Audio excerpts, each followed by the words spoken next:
Olá, pessoal! Vamos de mais notícias do nosso país, mas antes não esqueçam de se inscrever no canal e deixar o like. A primeira turma do STF inicia na manhã de terça-feira o julgamento da ação penal do Indecentes 68, que apura o envolvimento do ex-presidente Jair Bolsonaro e aliados numa suposta tentativa de golpe de Estado após as eleições de 2022. Bolsonaro, que cumpre prisão domiciliar, responde no Supremo a 5 crimes: organização criminosa armada, tentativa de abolição violenta do Estado Democrático de Direito, golpe de Estado, dano qualificado pela violência e ameaça grave e deterioração de patrimônio tombado. Se condenado, o ex-presidente pode pegar mais de 40 anos de prisão. No entanto, ela não deve ser imediata, uma vez que depende do trânsito em julgado.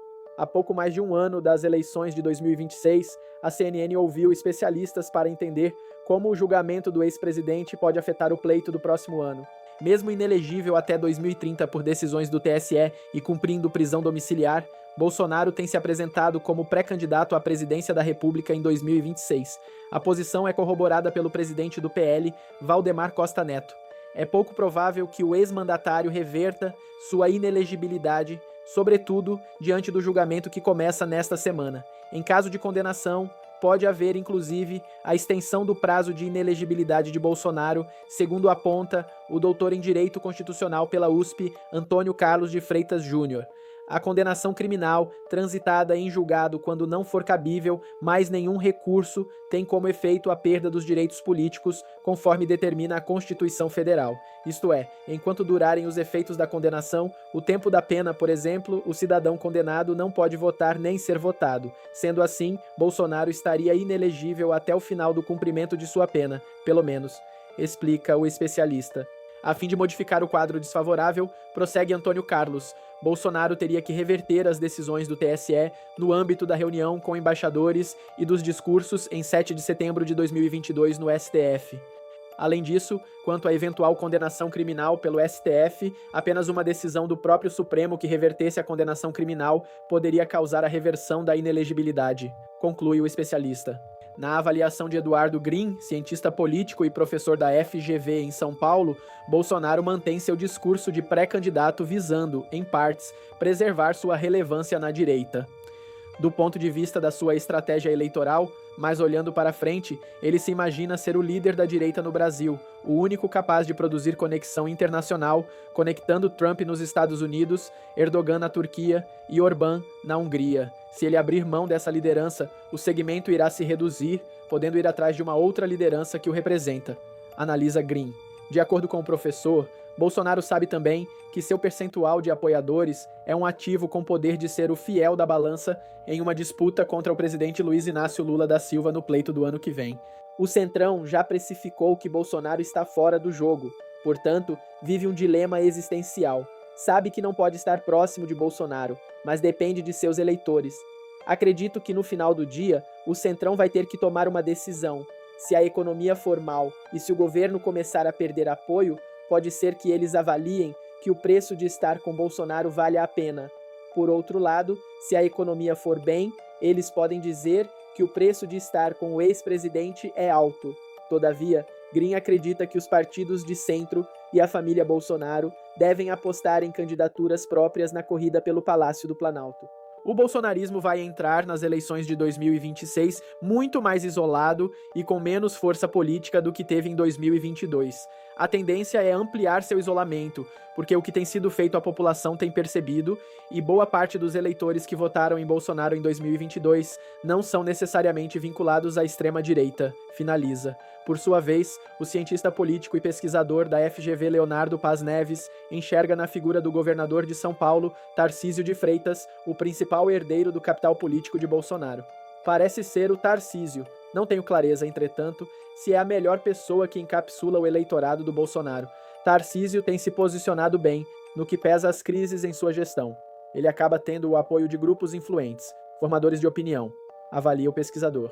Questionado pela CNN, Paz Neves aponta que, neste momento, a decisão mais acertada para o ex-presidente seria iniciar o processo de indicação de seu sucessor nas urnas. Se formos entrar num cálculo estritamente racional, ele deveria encontrar uma pessoa e facilitar a vida dela, dar mais tempo a essa pessoa, pondera. Quando você vai ser candidato, não pode demorar muito, como o Haddad fez com Lula em 2018. Continua.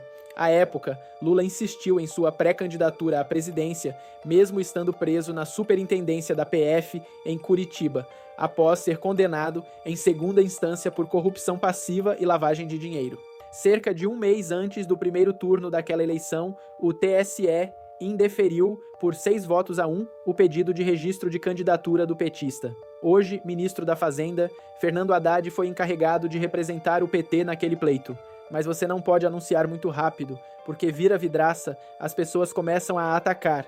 Bolsonaro deveria criar seu peso em uma pessoa e elaborar mecanismos para combinar a agenda, garantir o mínimo de influência dele, da família dele. Porém, o especialista faz uma observação. Há uma dinâmica que observamos na política em que líderes muito carismáticos têm dificuldade de deixar o poder, e os que estão em idade ativa acham que são a única alternativa. Vimos isso mesmo com Lula, em 2018, sustentando sua candidatura até o finalzinho. No entanto, a probabilidade de Bolsonaro é baixa, dada ao seu perfil. Donald Trump acompanhará o julgamento do Bolsonaro e pode reagir com sanções em tempo real. Hoje nós vamos começar o dia com uma notícia que vai renovar as nossas esperanças em um momento sombrio. Porque amanhã, no dia 2 de setembro, vai começar o julgamento do Bolsonaro e dos demais réus da suposta trama golpista, tudo lá no Supremo Tribunal Federal. Então, bom dia, meu bom dia pra você, que você e sua família tenham uma segunda-feira e uma semana abençoadas e abençoadoras. Esse jeito, aliás, é um princípio bíblico, eu sempre falo isso pra vocês, abençoado e abençoador por quê? Porque nós somos abençoados para abençoar. Você encontra isso na Bíblia desde o comecinho, Gênesis, quando Deus fala com Abraão lá no capítulo 12, versículo 3 e diz o seguinte: por meio de ti serão benditas todas as famílias da terra. A mesma ideia está em toda a Bíblia, quando Jesus diz, por exemplo, que é mais bem-aventurado dar do que receber. Então vamos agora direto ao assunto desse nosso encontro com justiça, mas de novo, que você possa ser abençoado nessa semana e abençoar as pessoas ao seu redor. Então vamos lá! Eu não sei se vocês viram isto aqui, mas o STF vai oferecer, olha só, uma meditação aos ministros na véspera do julgamento do Bolsonaro. Vamos meditar nós aqui, pra gente não reclamar do desperdício do dinheiro público dessa vez, olha, porque agora tudo indica que os ministros vão realmente precisar e precisar mesmo disso. Porque olha o que disse aqui a Mariana Sanches na sua coluna no UOL. Estados Unidos podem reagir com sanções em tempo real durante julgamento do Bolsonaro. Confere aqui comigo essa notícia para você entender o que está acontecendo. Bom, essa semana a gente está aí já na antevéspera do começo das sessões do Supremo Tribunal Federal que vão definir os votos dos ministros em relação àquela cúpula da tentativa de golpe de Estado e do 8 de janeiro, cúpula que inclui o ex-presidente Jair Bolsonaro. E hoje a Mariana Sanches trouxe para a gente uma notícia que está lá no UOL, de que os Estados Unidos podem reagir com sanções em tempo real durante esse julgamento. Ela diz o seguinte, que fontes da administração Trump disseram reservadamente à coluna que acompanharão de perto as audiências do julgamento do ex-presidente Jair Bolsonaro no STF. E não só isso, afirmaram que ainda que existe uma lista de opções em termos de sanções e tarifas contra o Brasil, que poderão ser acionadas pelo presidente Donald Trump em tempo real, conforme os ministros da primeira turma do Supremo indiquem qual será o destino do ex-presidente brasileiro. O exato teor dessas medidas, no entanto, não foi revelado pelas fontes que disseram que sua entrada em vigor dependeria inteiramente da decisão de Donald Trump. Deltan, sanções em tempo real? O que isso significa? Olha, significa duas coisas. Primeiro, que Donald Trump vai estar acompanhando o julgamento momento a momento em tempo real.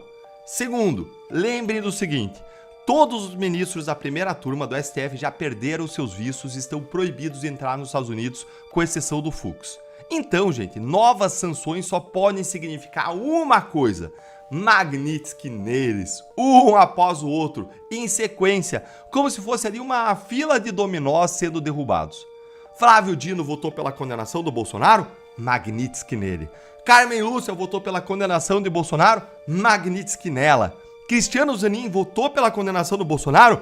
Dale Magnitsky. E vai ser assim, votou, sancionou, votou, sancionou, votou, sancionou. O presidente Donald Trump ele vai mandar um recado muito claro de que acabou a tolerância dele com o que ele entende serem abusos e violações de direitos humanos praticados pelo STF no Brasil. Não só contra Bolsonaro, mas contra toda a direita. O julgamento da trama golpista é apenas o ápice desses abusos, que começaram lá atrás, em 2019. Olha aqui o leque de opções que o governo americano está considerando agora aplicar pro julgamento do Bolsonaro, que quem trouxe aqui foi a Mariana Sanches. A coluna apurou que há em discussão na burocracia de Washington a possibilidade de novas rodadas de cassação de vistos a autoridades brasileiras, sanções financeiras a outros integrantes do STF, Magnitsky neles, e uma nova edição da lista de itens brasileiros excluídos do tarifaço de 50% em vigor desde o último dia 6. E tem mais, gente. A própria Casa Branca convidou Eduardo Bolsonaro e o Paulo Figueiredo para acompanharem o julgamento do Bolsonaro de lá, de Washington, do núcleo duro, lá nos prédios do governo, onde eles vão poder alimentar o entorno do Trump em tempo real com informações sobre o julgamento. Olha aqui, ó. De acordo com o Eduardo, a viagem servirá também para abastecer a Casa Branca com informações sobre o status judicial do seu pai e as discussões da corte. E aqui no nosso canal, eu vou trazer uma cobertura completa do julgamento. Vou transmitir tudo ao vivo para vocês e vou trazer comentários e análises posteriormente. Então vai se inscrevendo aqui no canal e clicando no sininho para você não perder nada do julgamento, porque a gente precisa compartilhar, se indignar, reagir, pressionar contra os absurdos, as injustiças que a gente vê hoje no Brasil sendo praticadas contra a direita e materializadas no líder maior da direita, que é o Bolsonaro. Hoje eu já vou publicar alguns vídeos para trazer um contexto para você entender tudo o que vai acontecer, como que tudo será. E até o governo Lula, gente, já sabe que o Trump vai acompanhar o julgamento e que vai reagir. Vejam aqui comigo o que saiu lá na CNN. Governo Lula espera novas sanções de Trump após o julgamento de Bolsonaro. E o medo do governo é tão, mas tão grande, que Lula já resolveu fazer algo que ele não tinha coragem de fazer até agora. Ele acionou a lei de reciprocidade econômica contra os Estados Unidos, dando início a um processo que pode culminar com o Brasil respondendo às tarifas do Trump com medidas de retaliação brasileiras, como, por exemplo, tarifas sobre importações de produtos americanos, suspensão de concessões comerciais e investimentos, restrições relacionadas à propriedade intelectual, ou seja, pode derrubar até patente de produtos americanos. Você imaginou uma coisa dessa? Se o governo começa a derrubar patente, uma patente de um iPhone, de um medicamento, o que vai acontecer? As empresas americanas simplesmente não vão mais trazer coisa para cá, gera um ambiente de insegurança jurídica imenso, uma litigância, ações cobrando do governo federal milhões e milhões, ou seja, um caos pode acontecer pela frente. O resumo da ópera é, agora vai ser guerra total. Quem que você acha que vai vencer, hein? Vai ser o governo Lula e o STF ou vai ser Donald Trump? O que você tá achando aí das ameaças do Donald Trump? É um tic-tac, que nem tinha gente que falava antes da Magnitsky? Ah, tudo é tic-tac? Ou vai ter mais Magnitsky aí pela frente, como a gente já adiantava que ia acontecer e que era questão de tempo? Me conta aí a sua opinião nos comentários, deixa o seu like, se inscreve no canal aqui à sua casa, clica no sininho para você não perder o próximo vídeo e para você acompanhar o julgamento. Ah, e como eu não podia deixar de fazer, eu quero convidar você para se tornar um membro aqui do canal, para você receber análises exclusivas, ter prioridade nas suas respostas e para apoiar de forma mais próxima e intensa o nosso trabalho. Um grande abraço e até o próximo vídeo. Bom, essa semana a gente está aí já na antevéspera do começo das sessões do Supremo Tribunal Federal que vão definir os votos dos ministros em relação àquela cúpula da tentativa de golpe de Estado e do 8 de janeiro, cúpula que inclui o ex-presidente Jair Bolsonaro. E hoje a Mariana Sanches trouxe para a gente uma notícia que está lá no UOL, de que os Estados Unidos podem reagir com sanções em tempo real durante esse julgamento. Ela diz o seguinte, que fontes da administração Trump disseram reservadamente à coluna que acompanharão de perto as audiências do julgamento do ex-presidente Jair Bolsonaro no STF. E não só isso, afirmaram que ainda que existe uma lista de opções em termos de sanções e tarifas contra o Brasil, que poderão ser acionadas pelo presidente Donald Trump em tempo real, conforme os ministros da primeira turma do Supremo indiquem qual será o destino do ex-presidente brasileiro. O exato teor dessas medidas, no entanto, não foi revelado pelas fontes que disseram que sua entrada em vigor dependeria inteiramente da decisão de Donald Trump. Professor Leonardo Trevisan, professor de Relações Internacionais da SPM, que está aqui com a gente. Seja muito bem-vindo, tudo bem? Boa tarde, Mauro, boa tarde, Ronilson, boa tarde, Fábio, boa tarde a todos que nos escutam. Né? Quer dizer que a gente pode ter, ao longo do julgamento do ex-presidente Bolsonaro, conforme os ministros vão votando, o presidente Donald Trump já ir implementando sanções, olha, aplica mais sanções aqui, corta visto de não sei quem, tira lei Magnitsky para não sei mais quem e tal, em tempo real, professor? Vamos dizer que isso aí é uma espécie de sonho, né? Uma espécie de grande espírito de consumo, né? De uma parte da família Bolsonaro. E isso não é uma ameaça, professor? Desculpa te interromper, mas quando pessoas próximas ao governo americano começam a vazar esse tipo de informação, a colocar esse tipo de informação na mídia brasileira, isso não é uma ameaça ao nosso judiciário? Não há dúvida nenhuma, né? O primeiro ponto que nós temos sobre isso, né, é o quanto ela é exequível, né, quanto ela é real, né? Sabe, Mauro, o que nós temos visto aí, o que nós estamos entendendo nesse jogo, né, é que essa é a vontade de Eduardo Bolsonaro e Paulo Figueiredo. Não é necessariamente o possível, o realizável, né? Se você olhar bem qual é o conteúdo das ameaças, né, ela realiza 3 ameaças importantes, né?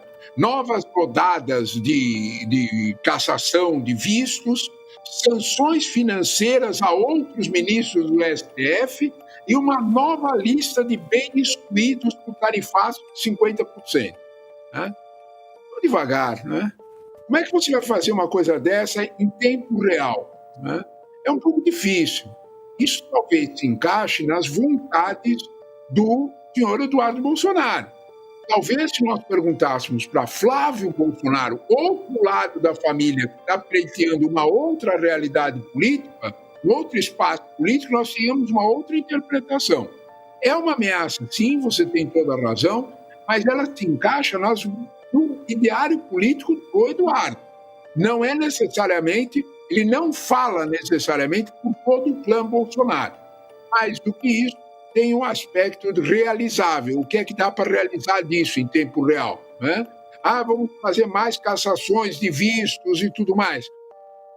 Está mais ou menos visível que isso já encerrou suas possibilidades quando você passa o Alexandre de Moraes, o ministro Alexandre de Moraes, e o mundo não acaba. Então, de alguma forma, está mais do que claro que o Brasil senta na mesa de negociações, conversa sobre tudo com uma exceção. A exceção é bem clara, né? Nós não vamos negociar de maneira nenhuma a soberania do judiciário brasileiro. Isso está fora de debate, está fora de discussão, está fora de negociação. Nesse ponto é que eu acho que a gente tem que olhar essa ameaça, a quem interessa. Agora, até perguntar também, abrir aqui a conversa também com o Ronilson e com o Fábio. Ronilson, a gente sabe que, objetivamente, naquela carta do Donald Trump, quando ele aplicou as tarifas de 50% ao Brasil, ele coloca lá que um dos motivos, aliás, é o primeiro motivo que ele menciona, é o tratamento injusto que a justiça brasileira estaria dispensando ao ex-presidente Jair Bolsonaro. Aí, vamos dizer que o governo americano não consiga ficar, que nem o professor Trevisan falou, ficar aplicando sanções em tempo real. Mas depois do julgamento, até o governo brasileiro já está mais ou menos precavido que pode vir coisa. Eu queria ver o teu ponto de vista também sobre essa questão. Bom, é claro que o governo brasileiro não está certo na decisão de ficar precavido. Porque se, por um lado, né, como o professor já colocou, no mundo ideal, em que as leis são minimamente respeitadas, mesmo num contexto americano atual, não dá para fazer sanções assim da cabeça, como se você riscasse um fósforo e acabou. Inclusive, é uma saia justa na qual o Donald Trump ou o governo americano, o Departamento de Justiça, seja lá quem for, acaba colocando o próprio staff americano numa ameaça que você não tem condições de colocar em prática assim efetivamente. Agora, vamos lá. De fato, se não puder fazer em tempo real, até porque seria uma coisa ridícula, você imagina o governo americano assistindo, não tendo mais nada para fazer, assistindo o julgamento do Bolsonaro e fazendo sanções na medida em que as coisas vão acontecendo. Mesmo que isso aconteça, o fato é que hoje, internamente, nesse mundo, nesses escrombos no qual o governo americano, em muitos aspectos, pode estar colocando a própria democracia americana, diversas resistências vão acontecendo e o Brasil está se tornando um case importante. Então, cada vez mais, instâncias diferentes, seja por parte dos democratas, seja por parte da justiça, seja por parte dos estados, vão olhando para o caso do Brasil como um caso de excepcionabilidade de Donald Trump dos excessos da sua capacidade de alcance, da capacidade de alcance do seu poder e de ingerência em outros estados. Então, se por um lado outras sanções podem vir, o fato é que também um movimento interno vai surgindo no sentido de colocar algum tipo de freio nas decisões de Donald Trump, porque o Brasil vai servindo como um caso em que ele vai fazendo coisas assim aleatoriamente, porque ele simplesmente decidiu fazer, ele alijou completamente um quadro experiente do seu Departamento de Defesa, né, com uma larga experiência diplomática, de segurança nacional, do que importa incidir externamente, né, na geopolítica global, e colocou um grupo de amigos que ficam ali meio que com ele numa conversa de jovens pensando em transformar o mundo à sua imagem e semelhança. Então, eu acho que nós temos eu até gostaria de ver o que o professor, por onde está indo isso, né? Mas eu penso que, ao mesmo tempo em que existe uma possibilidade de sanções, e o governo brasileiro precisa estar preparado, eu acho que também vai se criando internamente nos Estados Unidos um movimento de ver que os limites que Donald Trump está cruzando com relação ao Brasil precisa chegar num determinado fim. O ministro Alexandre de Moraes, do STF, determinou que a Polícia Penal do Distrito Federal passe a monitorar presencialmente a área externa da residência do ex-presidente Jair Bolsonaro. A decisão foi tomada em resposta ao descumprimento de medidas cautelares previamente impostas. A análise é de Pedro Venceslau, no Agora CNN. A medida é considerada uma solução intermediária no atual contexto político e jurídico. Especialistas apontam consenso entre juristas, tanto conservadores quanto progressistas, de que houve violação das restrições cautelares, o que poderia justificar providências mais severas. Entre apoiadores de Bolsonaro, há a expectativa de que o presidente dos Estados Unidos, Donald Trump, adote medidas contra o Brasil e autoridades brasileiras, incluindo ministros do STF, diante do endurecimento das decisões. Na prática, a rotina do ex-mandatário permanece a mesma. Segue monitorado por tornozeleira eletrônica, com permissão para receber familiares diretos e visitas diárias previamente autorizadas. O senador Flávio Bolsonaro tem sido o principal interlocutor nessas visitas.